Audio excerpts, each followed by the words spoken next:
Hi everyone, solution chapter में numericals कर रहे थे हम लोग एलन सिन्हा बुक का। उसमें से रॉल्ड्स लॉ, फ्रीजिंग पॉइंट और बॉइलिंग पॉइंट, ये जो तीन कॉलिगेटिव प्रॉपर्टीज़ थे, इन तीनों का न्यूमेरिकल करा था हमने। आज जो है इस लेक्चर में ऑस्मोटिक प्रेशर, जो अंतिम कॉलिगेटिव प्रॉपर्टी था, उससे रिलेटेड कुछ न्यूमेरिकल प्रॉब्लम्स जो है हम लोग करने वाले हैं। तो इसमें सबसे सिंपलेस्ट से हम लोग चले, जैसे एग्जाम्पल नंबर 25 ही है कि calculate the osmotic pressure, calculate the osmotic pressure of A 5% sucrose solution at 10 degree Celsius. ऐसा क्वेश्चन है। सुक्रोज का सॉल्यूशन है 5%, 10 डिग्री सेल्सियस पे उसका ऑस्मोटिक प्रेशर निकालना है। तो ऑस्मोटिक प्रेशर के लिए फॉर्मूला क्या पढ़े थे हम लोग, याद करो, पाई = CRT। आगे बढ़ाए थे, C मोलैरिटी था, मोलैरिटी मतलब given mass by molar mass into volume into R into T।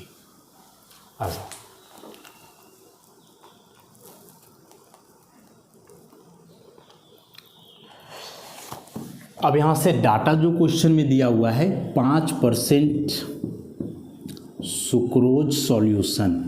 तो सुक्रोज कहने का मतलब हुआ, हाँ, तो सुक्रोज डायरेक्ट मतलब फॉर्मूला C12H22 वो 11। तो इस 5% सुक्रोज सॉल्यूशन का सिंपल मतलब हुआ कि जो मास ऑफ सुक्रोज है, मास ऑफ सुक्रोज जो है वह हो जाएगा 5 ग्राम। देखो, यह जो 5% दिया हुआ है मेंशन नहीं है कि V/V है, W/W है कि W/V है, ऐसा कुछ मेंशन नहीं है। तो जब ऐसा कुछ मेंशन ना होना तो हम लोग अपने सहूलियत के अनुसार चलेंगे। सहूलियत के अनुसार चलेंगे कहने का मतलब कि चूँकि यहाँ मोलैरिटी की आवश्यकता है और मोलैरिटी में वॉल्यूम आता है, तो हम लोग मास बाई वॉल्यूम वाला इस्तेमाल कर लेंगे ऐसा। और यदि यह मास बाई वॉल्यूम हुआ तो ऑब्वियसली इस केस में जो वॉल्यूम ऑफ सॉल्यूशन है यह हो जाएगा कितना, 100 ml। 5% का मतलब तो यही हुआ कि 5 ग्राम जो है घुला हुआ रहेगा 100 ml सॉल्यूशन में। अब इसका गिवन मास तो पता चल गया, मोलर मास सुक्रोज का निकालोगे C12H22O11, तो ये आ जाएगा 342 ग्राम पर मोल ऐसा। तो अब यहाँ से टेम्परेचर भी दिया हुआ है 10 डिग्री सेल्सियस, केल्विन में बदल करके चलना है 273, तो ये आ जाएगा 283 केल्विन। तो अब बच क्या रहा है, R। तो R 0.0821 लीटर ATM पर केल्विन पर मोल, इतना ले लेंगे। अब सबका वैल्यू पुट कर देंगे तो निकल जाएगा यहाँ से ऑस्मोटिक प्रेशर। तो एक बेसिक सा क्वेश्चन था। तो यहाँ से पाई = W है 5 ग्राम, R हो गया 0.0821 लीटर ATM पर केल्विन पर मोल, T जो है 283 केल्विन है, बाई मोलर मास M 342 ग्राम पर मोल। उसके बाद V जो है 100 ml है, तो 100 ml है, लीटर में बदलने के लिए फिर 1000 से मल्टीप्लाई करना होगा ऐसा। मेन यूनिट ना है, वैल्यू तो सॉल्व कर ही लोगे, मेन यूनिट कैसे सॉल्व करना है। तो ग्राम से ग्राम कैंसिल हो जाएगा, पर मोल से पर मोल कैंसिल, लीटर से लीटर कैंसिल, केल्विन से केल्विन कैंसिल। तो चूँकि ऑस्मोटिक प्रेशर निकाल रहे हो पाई, तो बचेगा केवल क्या, ATM। सॉल्व कर दोगे ATM में आ जाएगा ऐसा। तो ये बेसिक सा क्वेश्चन था ऑस्मोटिक प्रेशर से रिलेटेड। इसके बाद जो कुछ क्वेश्चंस हैं उस पर नज़र डालते हैं हम लोग।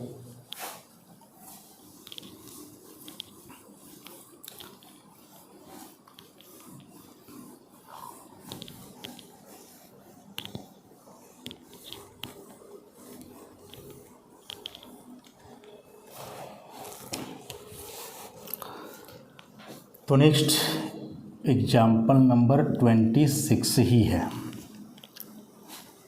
Calculate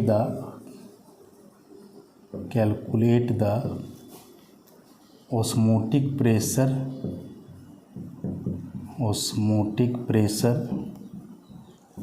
of a mixture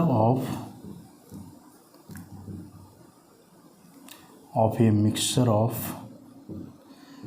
100 ml of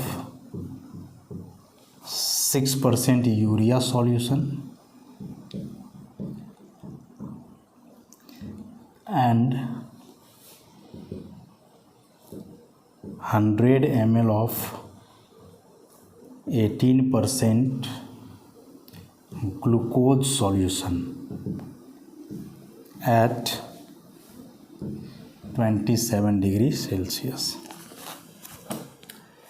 मतलब इस बार कोई सिंगल सॉल्यूशन का ऑस्मोटिक प्रेशर की बात नहीं है, बल्कि दो सॉल्यूशंस का एक मिक्सचर है और उसके ऑस्मोटिक प्रेशर की बात कर रहा है। तो दो सॉल्यूशन कौन कौन सा है? एक है 100 ml ऑफ 6% यूरिया और इसके साथ मिला हुआ है 100 ml ऑफ 18% ग्लूकोज। तो टोटल वॉल्यूम जो सॉल्यूशन का हुआ वह 200 ml हो गया। टोटल वॉल्यूम सॉल्यूशन का 200 ml। अभी 6% यूरिया है, इसका मतलब mass of urea 6 gram, molar mass urea का 60 ग्राम पर मोल। वॉल्यूम इतना लेकर के चलना है। तो ऑस्मोटिक प्रेशर पाई बराबर क्या था? W/m into V into R into T। ऐसा दोनों के लिए वही बात करेंगे। यहाँ W इक्वल टू हो गया 18 ग्राम, मोलर मास ग्लूकोज का होता है 180 ग्राम पर मोल। यहाँ भी यही फार्मूला लगेगा, W/m into V R into T, और ml में वॉल्यूम है तो 1000 से मल्टीप्लाई करके चलना है। अब दोनों का सेपरेटली निकाल करके उसको जोड़ देना है। इसको π1 मान लो, इसको π2 मान लो। ऐसा तो इस 6 ग्राम ई लेना है 0.0821 लीटर ATM पर केल्विन पर मोल। टेम्परेचर 27 डिग्री सेल्सियस है, तो यहाँ से T हो जाएगा 27 + 273 मतलब कि 300 केल्विन। तो ये 300 केल्विन बाई मोलर मास 60 ग्राम पर मोल, वॉल्यूम 200 ml। अब लीटर में लेना है, यहाँ 1000 से मल्टीप्लाई कर देंगे तो ऐसा। यहाँ भी यूनिट वगैरह सब कट जाएगा, ATM केवल बचेगा। ग्राम से ग्राम कैंसिल, पर मोल से पर मोल कैंसिल, पर केल्विन से केल्विन कैंसिल, लीटर से लीटर कैंसिल। तो यहाँ से सॉल्व करेंगे तो π1 आ जाएगा ATM में। वैसे यहाँ से हो जाएगा π2, और जब टोटल प्रेशर निकालोगे मिक्सचर का तो दोनों को ऐड कर देना है, π1 + π2 निकल जाएगा। सिंपल सा क्वेश्चन था। तो जब ऐसे दो अलग अलग सॉल्यूशन का एक मिक्सचर दिया हुआ हो तो हमेशा हम लोग याद रखेंगे कि इस केस में क्या करेंगे कि जो वॉल्यूम कंसीडर करेंगे वह ओवरऑल पूरे मिक्सचर का कंसीडर करेंगे। उसके बाद सेपरेटली दोनों सॉल्यूशन का अलग अलग ऑस्मोटिक प्रेशर निकाल लेंगे, 2 या 3 जितने भी रहें, और सबके ऑस्मोटिक प्रेशर को फाइनली ऐड कर देंगे तो निकल जाएगा ओवरऑल पूरे मिक्सचर का osmotic pressure.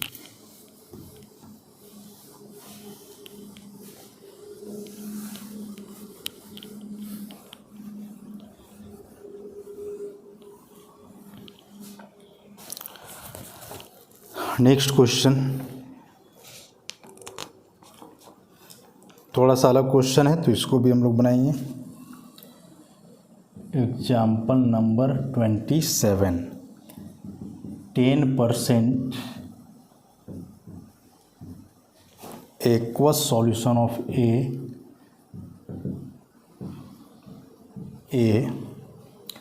is isotonic with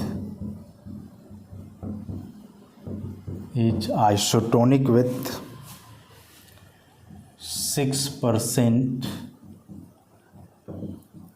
solution of urea at the same temperature temperature. So calculate the molecular weight of A. थोड़ा सा कंसेप्ट का इस्तेमाल करेंगे हम लोग इसमें। देखो इस बार भी दो सॉल्यूशन है, एक है 10% एक्वस सॉल्यूशन ऑफ ए और दूसरा है 6% सॉल्यूशन ऑफ यूरिया। तो यहाँ से सिंपल सा मतलब हो गया W equal to 10 gram, M equal to नहीं पता है, वॉल्यूम बताए अपने से 100 ml ले लेंगे, पाई नहीं पता है, R और T जो है नहीं पता है। तो फॉर्मूला यहाँ से लगाएंगे तो पाई इक्वल टू क्या होता है formula W/M into V R into T, इसको पाई 1 मान लो। वैसे यहाँ W equal to 6 gram, M urea है तो यूरिया का मोलर मास 60 ग्राम पर मोल, V यहाँ भी हम लोग ले लेंगे 100 ml, बाकी पाई R T वगैरह यहाँ भी नहीं पता है। तो यहाँ से पाई 2 लिखोगे तो फिर से W, इसको W1 कर दो, M1 कर दो, V1 कर दो, RT तो कांस्टेंट रहेगा। तो W2 M2 into V2 R into T। अब क्वेश्चन को ध्यान से पढ़ोगे तो लिखा हुआ है कि ये आइसोटोनिक सॉल्यूशन है, और आइसोटोनिक सॉल्यूशन होने का मतलब क्या है? आइसोटोनिक सॉल्यूशन होने का मतलब क्या है? तो आइसोटोनिक सॉल्यूशन होने का मतलब है कि ऑस्मोटिक प्रेशर क्या होगा? सेम। तो हम लोग लिखेंगे कि सिंस पाई 1 इक्वल टू पाई 2, दोनों ऑस्मोटिक प्रेशर बराबर होगा ना, आइसोटोनिक है। तो W1/M1 इंटू V1 RT बराबर W2 RT, ये हो गया M2 इंटू V2। तो RT ख़त्म हो जाना है, तो फाइनली बचेगा W1/M1 into V1 W2 M2 into V2। ठीक है। अब W1 यहाँ से दिया हुआ है 10, M1 पता करना है, V1 हो जाएगा 100, W2 है 6, ये हो गया 60, 100, ये भी ख़त्म हो जाएगा, ये 10 बार में ख़त्म। तो डायरेक्ट यहाँ से M1 आ जाएगा 100 ग्राम पर मोल। अच्छा, तो यही इसका आंसर हो जाएगा।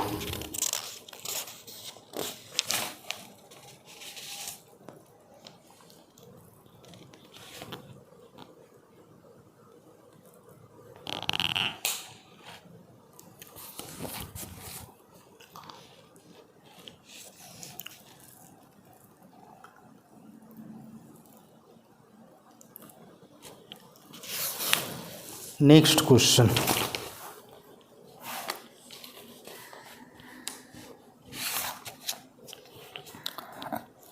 (28), ये भी थोड़ा सा अलग है।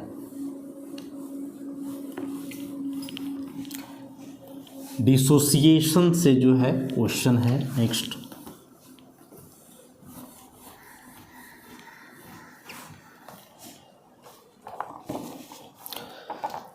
तो अगला क्वेश्चन नंबर जो है 28, calculate the osmotic pressure of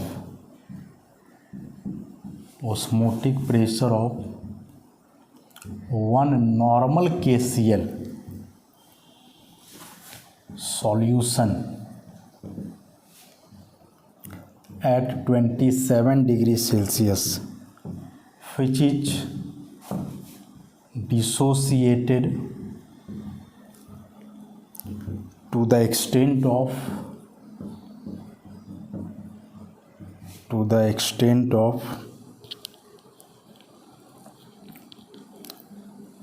75% at this dilution।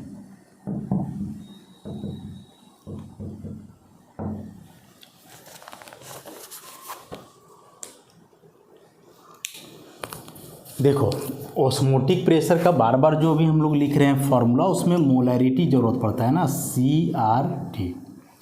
लेकिन क्वेश्चन में यहाँ दिया हुआ है नॉर्मेलिटी, तो सबसे पहले तो इसको सुधारना होगा, सबसे पहले इसको सुधारना होगा। अब KCl का मोलैरिटी और नॉर्मेलिटी, तो देखो क्या रिलेशन बताया गया था, रिलेशन बताया गया था नॉर्मेलिटी बराबर molarity into molecular mass by equivalent mass. ठीक, अब चलो नॉर्मेलिटी तो एक दिया हुआ है, मोलैरिटी पता करना है। KCl का मॉलिक्यूलर मास कितना होगा, तो इसका 39, 35.5 तो 74.5 ऐसा।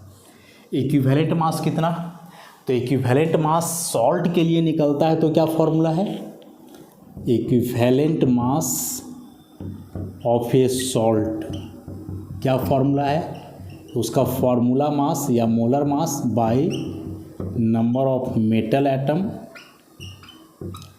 Into valency.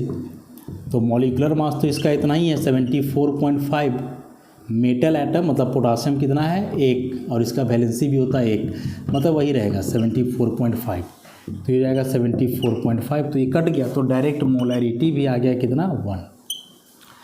अब बोलोगे एग्जाम्पल का था, एग्जाम्पल का था तो ज़रा देखो सॉल्यूशन में कि दिया हुआ यहाँ नॉर्मेलिटी, और देखोगे तो फॉर्मूला में डायरेक्ट मोलैरिटी ले लिया है 1, तो कैसे मोलैरिटी 1 कैसे, C का वैल्यू देखोगे डायरेक्ट ले लिया है 1 मोल पर लीटर, जबकि क्वेश्चन में साफ साफ दिख रहा है कि नॉर्मेलिटी दिया हुआ है। तो इस नॉर्मेलिटी को मोलैरिटी में चेंज करा हमने, और यही दिक्कत है कि किताब में डायरेक्ट इसको लिख करके चला है ना, तो इसी बात को समझना था इस क्वेश्चन में मेन। तो अब यहाँ से चलोगे तो फॉर्मूला जो है पाई बराबर CRT, C पता कर लिया हमने, R भी जान ही रहे हैं 0.0821 लीटर ATM केल्विन पर मोल, और टेम्परेचर दिया हुआ है 27 मतलब कि 300 केल्विन, ये मोल पर लीटर में होगा, तो लीटर पर लीटर ख़त्म, मोल से मोल ख़त्म, केल्विन से केल्विन ख़त्म, तो यहाँ से पाई जो है आ जाएगा 24.6 ATM। लेकिन यह जो है पाई का कैलकुलेटेड वैल्यू है, जो हमने फार्मूला से थियोरेटिकली कैलकुलेट करा वह वैल्यू है ये।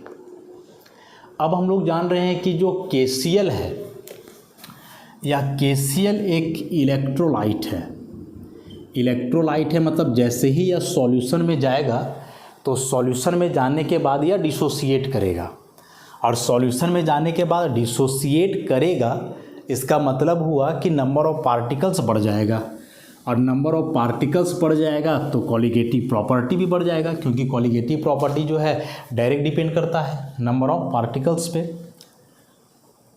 तो इसके लिए सुधार करके एक फॉर्मूला था पाई बराबर ICRT, तो CRT तो हम लोग निकाल ही चुके हैं, बस इस I को कैलकुलेट करना है। तो I भी निकालना बड़ा आसान था, कब, जब इस KCl का 100% डिसोसिएशन होता, 100% डिसोसिएशन होता, तो डिसोसिएशन के बाद 2 पार्टिकल्स बने, लिए थे 1, तो I का वैल्यू डायरेक्ट आ जाता 2। लेकिन बोर्ड आई कि नहीं, इसका 100% डिसोसिएशन नहीं है, मात्र कितना डिसोसिएशन है 75% है, तो 75% है तो कितना बनेगा इसमें, वो भी निकालना पड़ेगा। 75% डिसोसिएशन है तो फिर कितना बनेगा, तो सिंपल सा चीज़ है, देखो 100% डिसोसिएट करता तो 2 पार्टिकल बनते हैं, 100% यदि डिसोसिएट करता तो 2 पार्टिकल बनते।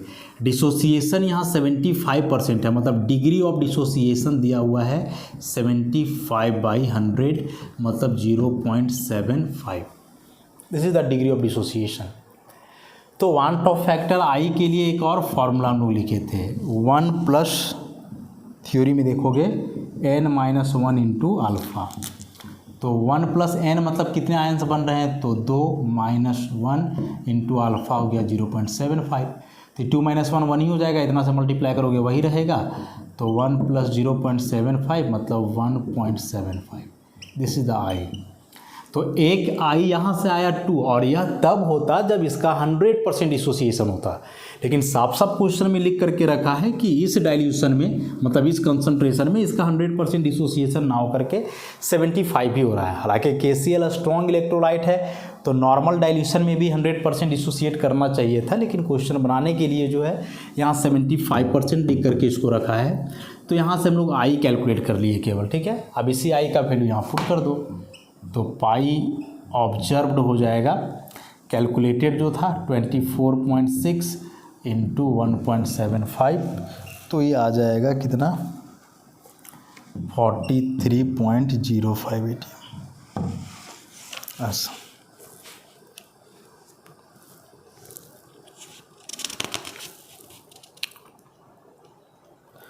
समझ गए। तो इसमें एक नयापन ही था। तो ध्यान रखेंगे हमेशा, इस बात की हम लोग ध्यान रखेंगे कि यदि यहाँ डिसोसिएशन एसोसिएशन का कुछ बात लिखा है तो फिर भाई वान टू फैक्टर को मल्टीप्लाई करके चलना है।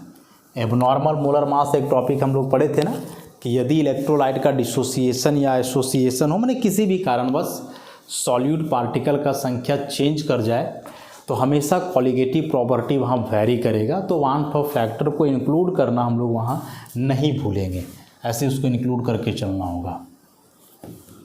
और ये फॉर्मूला तो हम लोग डेरिवेशन में लाए थे लास्ट टॉपिक चैप्टर का, जिसमें था डिग्री ऑफ डिसोसिएशन और वान टू फैक्टर के बीच जो रिलेशन पढ़ रहे थे हम लोग, उसमें था।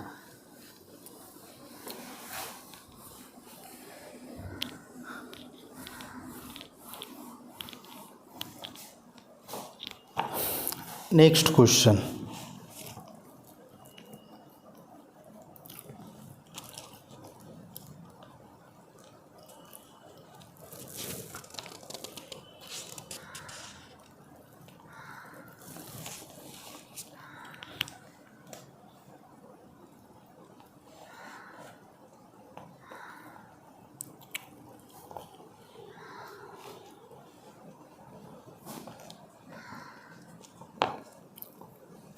Example number 31।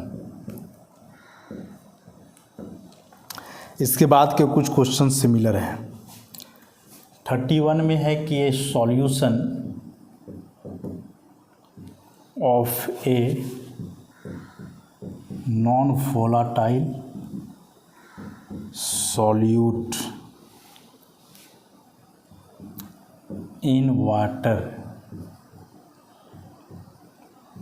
फ्रीजेज एट -30 या -0.30 degree Celsius. The vapour pressure of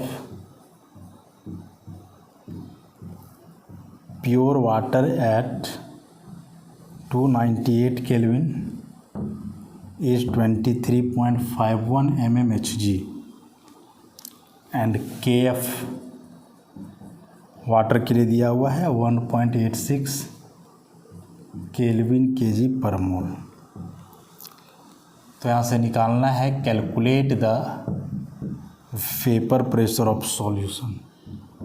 IIT का पूछा हुआ क्वेश्चन है, हालांकि यह ऑस्मोटिक प्रेशर से रिलेटेड नहीं है। तो देखो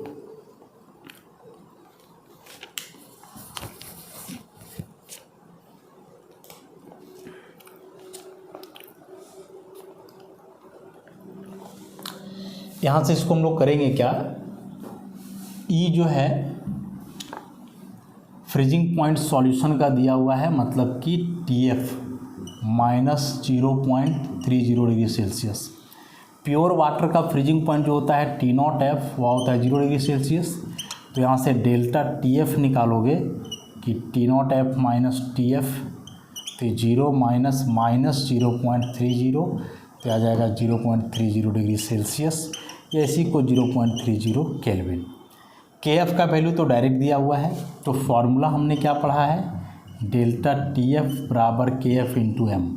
तो यहाँ से मोलैलिटी तो निकल ही जाएगा, delta TF by KF। Delta TF 0.30 kelvin और ये हो गया 1.86 केल्विन kg पर मोल। तो इस तरह से मोलैलिटी बराबर यहाँ से आ जाएगा क्या, मोलैलिटी यहाँ से आ जाएगा 0.16 मोल पर केजी। अब मोलैलिटी इतना आने का मतलब क्या हुआ? इतना आने का मतलब हुआ कि जो मास ऑफ सॉल्यूट है वह हो गया मास ऑफ सॉल्यूट नहीं, number of moles of solute हो गया 0.16 और मास ऑफ सॉल्वेंट हो गया 1 kg, मतलब कि 1000 ग्राम। तो यहाँ से number of moles of solvent निकाल लेंगे। Formula given mass by molar mass, तो गिवन मास 1000, मोलर मास तो सॉल्वेंट यहाँ वाटर है ना, 18 हो जाएगा, तो 55.55। ठीक है। उसके बाद जो फार्मूला हम लोग पढ़े हैं, फार्मूला क्या पढ़े हैं? फार्मूला हम लोग पढ़े हैं P0A minus P by P0A equal to XB। XB को लिखोगे तो NB बटे NA प्लस NB। निकालना है वेपर प्रेशर ऑफ सॉल्यूशन, मतलब P निकालना है, तो उसके लिए P0A पता होना चाहिए। उसके लिए जो है P0A पता होना चाहिए। P0A मैंने vapour pressure of pure solvent, तो दिया हुआ है, vapour pressure of pure solvent दिया हुआ है। The vapour pressure of pure water at this is 23.51, तो हो जाएगा P0A पता चल गया। ये सब टर्म निकाल ही लिए हम लोग, तो यहाँ से क्या निकल जाना है? P। तो मतलब मेन इस सॉल्यूशन से फ्रीजिंग पॉइंट वाला टर्म को इस्तेमाल करके सबसे पहले मोलैलिटी पता करना था हम लोग को, और मोलैलिटी पता करने के बाद यहाँ से सॉल्यूट और सॉल्वेंट का नंबर ऑफ मोल्स निकालना था। उसके बाद ये जो relative lowering of vapour pressure के लिए फॉर्मूला पढ़े थे हम लोग, वहाँ से पुट करके जो है इसको फाइनली सॉल्व कर देना था और निकाल लेना था हम लोग को वेपर प्रेशर ऑफ सॉल्यूशन। तो आज का इस लेक्चर में हम लोग यहीं तक रखते हैं, इसके बाद भी कुछ और प्रॉब्लम्स होंगे एग्जाम्पलर, तो नेक्स्ट लेक्चर में या फिर एक्सरसाइज हम लोग इन करेंगे। धन्यवाद।